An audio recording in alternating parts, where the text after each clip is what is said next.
فرشتوں نے حکم کی تعمیل کی، پھر آدم علیہ السلام نے خانہ کعبہ کی تعمیر شروع کی، اس کے بعد حضرت ابراہیم علیہ السلام نے خانہ کعبہ کی تعمیر کی۔ حضور اکرم صلی اللہ علیہ وسلم کی عمر مبارک 40 سال کے قریب ہوئی تو وحی کے آثار شروع ہو گئے۔ اس سلسلے میں سب سے پہلے آپ کو سچے خواب دکھائی دینے لگے۔ آپ جو خواب دیکھتے وہ حقیقت بن کر سامنے آ جاتا۔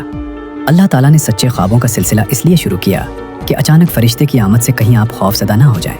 ان دنوں ایک بار آپ نے سیدہ خدیجہ رضی اللہ عنہا سے فرمایا، جب میں تنہائی میں جا کر بیٹھتا ہوں تو مجھے آواز سنائی دیتی ہے، کوئی کہتا ہے اے محمد، اے محمد۔ ایک بار آپ نے فرمایا، مجھے ایک نور نظر آتا ہے، یہ نور جاگنے کی حالت میں نظر آتا ہے، مجھے ڈر ہے اس کے نتیجے میں کوئی بات نہ پیش آ جائے۔ ایک بار آپ نے یہ بھی فرمایا، اللہ کی قسم مجھے جتنی نفرت ان بتوں سے ہے اتنی کسی اور چیز سے نہیں۔ وحی کے لیے آپ کو ذہنی طور پر تیار کرنے کے لیے اللہ تعالیٰ نے فرشتے اسرافیل کو آپ کا ہمدم بنا دیا تھا۔ آپ ان کی موجودگی کو محسوس تو کرتے تھے مگر انہیں دیکھ نہیں سکتے تھے۔ اس طرح آپ کو نبوت کی خوشخبریاں دی جاتی رہیں، آپ کو وحی کے لیے تیار کیا جاتا رہا۔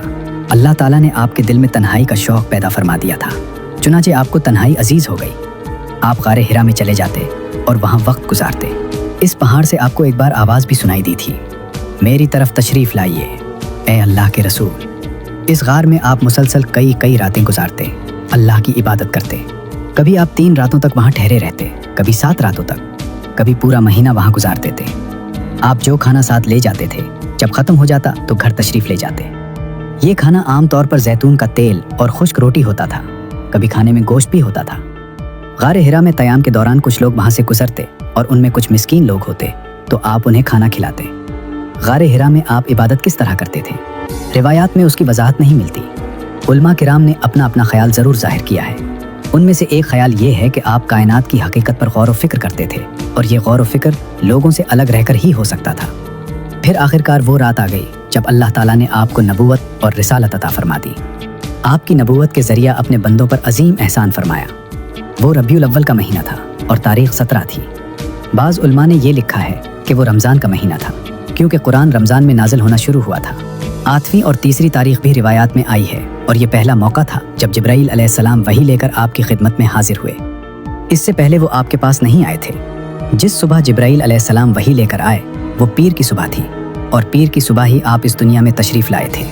آپ فرمایا کرتے تھے، پیر کے دن کا روزہ رکھو کیونکہ میں پیر کے دن پیدا ہوا، پیر کے دن ہی مجھے نبوت ملی۔ بہرحال اس بارے میں روایات مختلف ہیں۔ یہ بات طے ہے کہ اس وقت آپ کی عمر مبارک کا 40واں سال تھا۔ آپ اس وقت نیند میں تھے کہ جبریل علیہ السلام تشریف لے آئے۔ ان کے ہاتھ میں ایک ریشمی کپڑا تھا اور اس کپڑے میں ایک کتاب تھی۔ انہوں نے آتے ہی کہا، اقرا یعنی پڑھیے۔ آپ نے فرمایا، میں نہیں پڑھ سکتا، یعنی میں پڑھا لکھا نہیں۔ اس پر جبریل علیہ السلام نے آپ کو سینے سے لگا کر بھیجا۔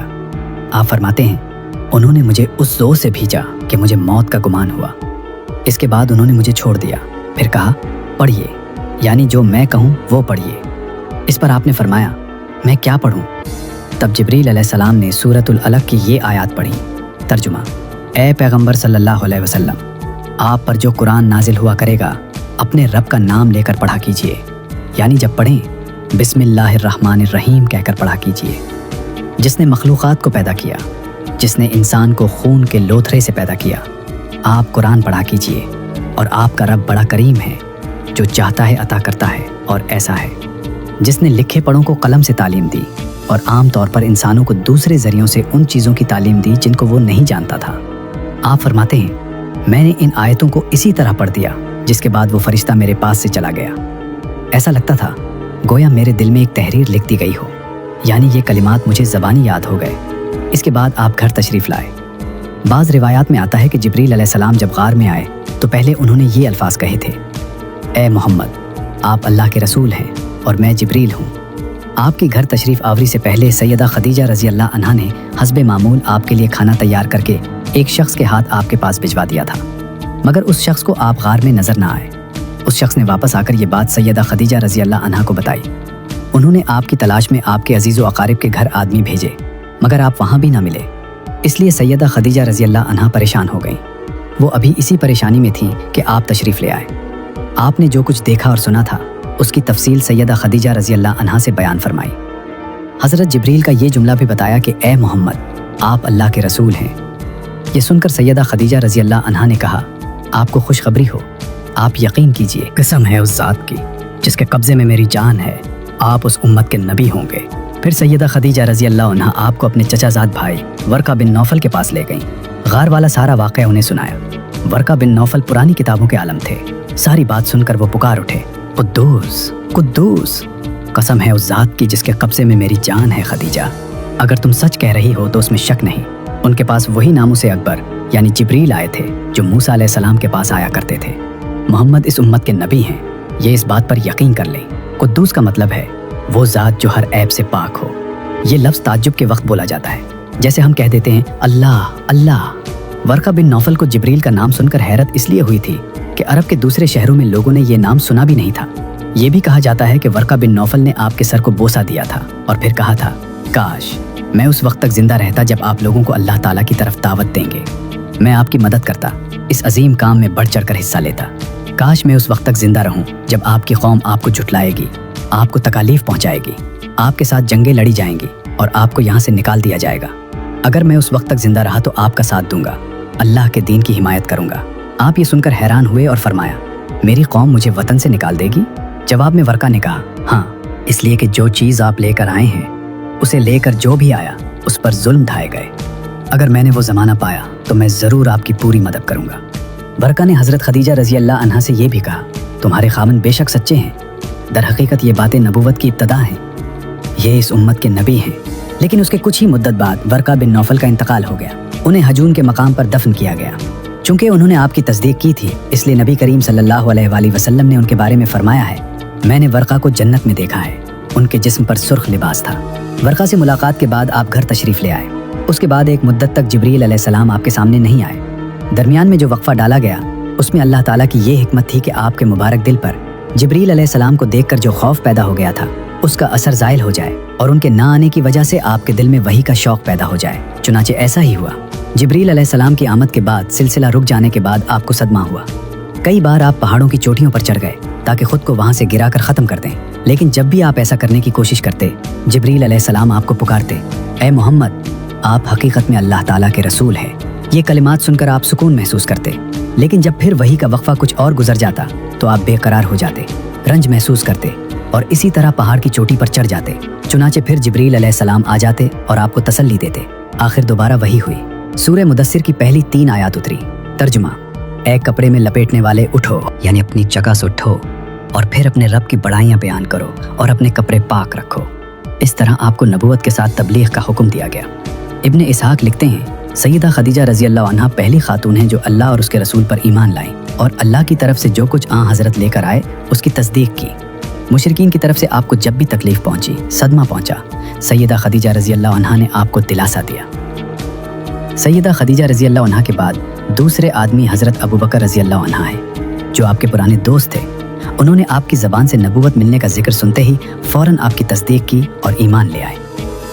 بچوں میں سیدنا علی رضی اللہ عنہ ہیں جو آپ پر پہلے ایمان لائے، اور ان کے ایمان لانے کا واقعہ کچھ اس طرح ہے۔ ایک دن آپ حضور نبی کریم صلی اللہ علیہ وآلہ وسلم کے پاس تشریف لائے۔ اس وقت سیدہ خدیجہ رضی اللہ عنہا بھی آپ کے ساتھ تھی اور آپ ان کے ساتھ چھپ کر نماز پڑھ رہے تھے۔ انہوں نے یہ نئی بات دیکھ کر پوچھا، یہ آپ کیا کر رہے ہیں؟ نبی کریم صلی اللہ علیہ وسلم نے ارشاد فرمایا، یہ وہ دین ہے جس کو اللہ تعالیٰ اپنے لیے پسند فرمایا ہے اور اس کے لیے اللہ تعالیٰ نے اپنے اپنے پیغمبر بھیجے ہیں۔ میں تمہیں بھی اس اللہ کی طرف بلاتا ہوں، لات اور عزا کی عبادت سے روکتا ہوں۔ حضرت علی نے یہ سن کر عرض کیا، یہ ایک نئی بات ہے، اس کے بارے میں میں نے آج سے پہلے کبھی نہیں سنا، اس لیے میں اپنے بارے میں ابھی کچھ نہیں کہہ سکتا، میں اپنے والد سے مشورہ کر لوں۔ ان کا جواب سن کر آپ نے ارشاد فرمایا، علی، اگر تم مسلمان نہیں ہوتے تو بھی اس بات کو چھپائے رکھنا۔ انہوں نے وعدہ کیا اور اس کا ذکر کسی سے نہ کیا۔ رات بھر سوچتے رہے، آخر اللہ تعالیٰ نے انہیں ہدایت عطا فرمائی۔ سویرے آپ کی خدمت میں حاضر ہوئے اور مسلمان ہو گئے۔ علماء نے لکھا ہے اس وقت حضرت علی کی عمر 8 سال کے قریب تھی۔ اس سے پہلے بھی انہوں نے کبھی بتوں کی عبادت نہیں کی تھی، وہ بچپن ہی سے نبی اکرم صلی اللہ علیہ وآلہ وسلم کے ساتھ رہتے تھے۔